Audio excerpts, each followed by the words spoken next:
สบายดีเพื่อนๆจากอาลีฟาร์มเนาะบอกว่าสิยุคใดปีใดเนาะอาหารก็ยังเป็นที่ต้องการสำหรับคนทุกๆคนเจ้าเนาะในยุคปัจจุบันนี่ยังบ่มียังมาทดแทนอาหารใดเนาะอาลีฟาร์มก็มองว่าเป็ดไก่บ่หรือว่าศีลปลาต่างๆก็ยังเป็นสิ่งที่คนต้องการกินตลอดเวลาเลยเจ้าเนาะฉะนั้นบ่มีคำว่าสิตกยุคเด้อเจ้าเด้อมันบ่ใช่คือสินค้าแฟชั่นคันสินค้าแฟชั่นนี่มันอาจจะตกยุคยกตัวอย่างคือสงคือเสือจังซี่เนาะแต่ว่าเป็ดไก่ปูปลาศีลต่างๆจังซี่เนาะมันบ่เคยตกยุคจักเทื่อ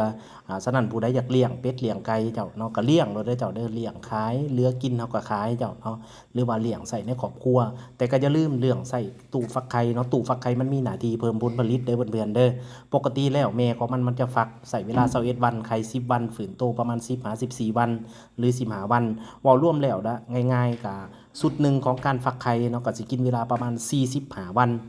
41-45วันต่อไก่แม่หนึ่งเจ้าเนาะซึ่งมันใช้เวลาหลาย มันสิ้นเปลืองอาหารเนาะมันสิ้นเปลืองเวลาต่างๆแหละผลผลิตก็ต่ำเนาะตู้ฟักไข่เนี่ยมันออกแบบมาเพื่อเฮ็ดให้ไก่แม่เนี่ยมันบ่จำเป็นต้องฟักเองมันมีหน้าที่ผสมพันธุ์แล้วก็ออกไข่ให้เฮาเพื่อให้เฮาเอาไปฟักเจ้าเนาะ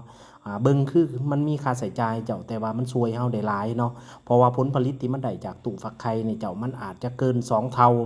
เนาะฟักธรรมชาติเนี่ยมันได้สุดหนึ่งเจ้าเนาะแต่ฟักด้วยไข่ไก่ฟักด้วยตู้ฟักไข่เนี่ยมันอาจจะได้2สุดเนาะ2สุดกว่าเจ้าเนาะ ก็คือว่าแหละแม่มันไข่10 วันเจ้ามันฝืนโตอีกเนาะบางเทื่ออาทิตย์หนึ่งทิศไปไข่อีกสนาเจ้าประมาณนั้นเนาะเอาสำหรับท่านใดอยากได้ก็ติดต่อมาหาเด้อเจ้าเด้อ